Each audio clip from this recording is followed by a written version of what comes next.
Hi everyone, I'm glad you're here with me today. Whether you've been with me before, in that case, welcome back. Or if you've never watched one of these videos, welcome, I'm glad you're here. So, I've been reading out the DJ Dillon series book. Hi Ruby, that's my German Shepherd. It's coming up for me to pet her. Hopefully she doesn't hit the tripod. I've been reading Mad Dog of Lobo Mountain. I'm trying to get that where there's no glare. It's part of the DJ Dillon series by Lee Roddy, and I love this story. So, yesterday we were reading, and there was a terrible discovery. Do you remember that? They found the body of, what was his name? The body of the man that they were going out to check his dog. They were very nervous about going out there because he was quite ornery, but they found him dead. They're not sure why he died, but he did have a dog bite, it appeared, on his leg. So maybe he got rabies. I'm not sure. So we're going to read chapter 6 today. DJ learns something strange. A few minutes later, DJ sat at a corner desk by the light table in the back shop. What's a light table? We better look that up. Light table. A table with a frosted glass top. Lights underneath the glass shine through paper or other materials placed on top of the glass.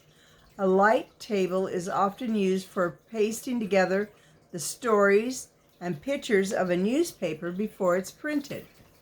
Okay, now we know what it is. He perched on a wooden stool and sighed as he reached for the telephone. DJ hadn't expected the editor's actions and would much rather have gone home. However, he had no choice. He dialed the veterinarian who once treated Hero, the boy's scruffy, hair-pulling bear dog. Dr. Linton, this is DJ Dillon. You treated my little dog one time when he had a foxtail in his ear. That's a type of weed. Real pokey. What can I do for you, DJ? I'm calling from the Timber Gold Gazette. I need to know about rabies. Can you help me? Probably. Something wrong? DJ explained. The vet listened silently and then replied, I once had to take one of those shots myself. You got bitten? Actually, no. I had a hog with a condition we couldn't diagnose. Pigs get rabies? DJ asked. Any mammal can, including bats. In the hog's case, I'd been handling it during the course of an examination. Of course. When the animal died, we naturally suspected rabies. So we had the brain flown by helicopter to Berkeley for a laboratory examination. Helicopter? Because of the time element. I couldn't wait the usual 4 days or so for a lab report. So even though Timber Gold County Sheriff's Department had no helicopter, they got the highway patrol's chopper to help us. When the report came back that the tests were positive, I took the shots as a precaution. Even though you hadn't been bitten? Even though I hadn't been bitten. Was it painful, Dr. Linden?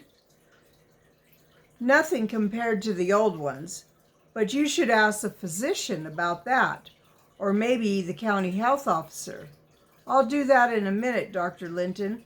Can a person tell by looking whether an animal has rabies? Not usually. Oh, an animal might stagger or seem to have a vacant stare, but basically I'd say it's almost impossible to tell visually. What about foaming at the mouth and that sort of thing? On a warm day, or if the animal has just been drinking water, people might see some slobbering and make a mistake that for a sign of rabies. Actually, saliva is a false clue. I'd say it's next to impossible to visually determine if an animal is rabid. So the best thing is to stay away from unknown animals? Absolutely, especially any that behave strangely. Incidentally, when I was a boy, people called dogs with rabies mad dogs, or they'd say they had hydrophobia. That means fear of water. Actually, a rabbit animal can't drink because he can't close his jaws right. Of course, they can and do bite, usually anything that gets in their way. DJ thanked the veterinarian and dialed the number of Dr. Nickton, the Dillon family doctor. His receptionist said the doctor was just finishing up an emergency case and would call DJ back. The boy hung up and dialed Warren Dauber, the county health officer. When DJ had identified himself, Mr. Dauber's voice was warm and friendly over the phone. I see your byline on the stories from Stony Ridge. DJ, what are you doing here in Indian Springs? DJ explained. The health officer's voice changed to seriousness. How can I help you? The boy began to ask questions. His pencil skated over the paper. As the editor had told DJ some time ago, a good reporter has to learn to write almost as fast as a person can talk. Finally, the boy finished up his notes and laid his pencil down to work his cramped right fingers. Let me read those back to you, please, Mr. Dauber. The old rabies shots were called duck embryo, and the new one is called human diploid cell vaccine. Right, DJ. That's a post-exposure immunization. Post meaning after. The doctor would now give 5 shots in the arm compared to 25 in the abdomen of the old type of treatment. Oh, I didn't know they could give it in the arm now. And of course, the abdomen would be your stomach. Also, if it's confirmed as a rabies case, 1 dose of rabies immune globulin is now also given. This is more passive, the others are more active. DJ wanted to have a fuller explanation, but he was in a hurry. He read from his notes. You said the county gets several hundred reported animal bites each year, but it's been years since anybody's died from rabies in this whole county? None would have died if they'd had the vaccine, right? I'd have to look it up to be sure, but that's my impression, yes. Going on, rabies vaccine virus gets into the nerve cells and travels to the brain and spinal cord, then back down to the nerves.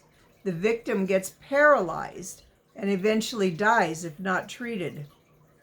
You take good notes, DJ.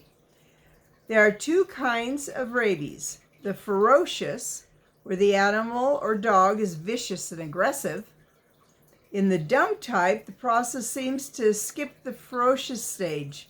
Yet the virus is equally dangerous in either the ferocious or dumb types. DJ didn't want to ask, but he had to know.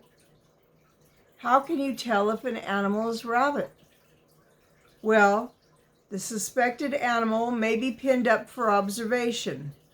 If there's reason to believe the animal has rabies, then the lab is involved. How's that done? The only safe way is to have the animal's brain examined for the virus. DJ's heart leapt with pain thinking of someone doing that to Hero. The boy asked, isn't there any other way? There's a less reliable test where hair follicles from a living dog or suspected animal is used, but that's not allowed in California. DJ thanked Mr. Dauber and quickly hung up.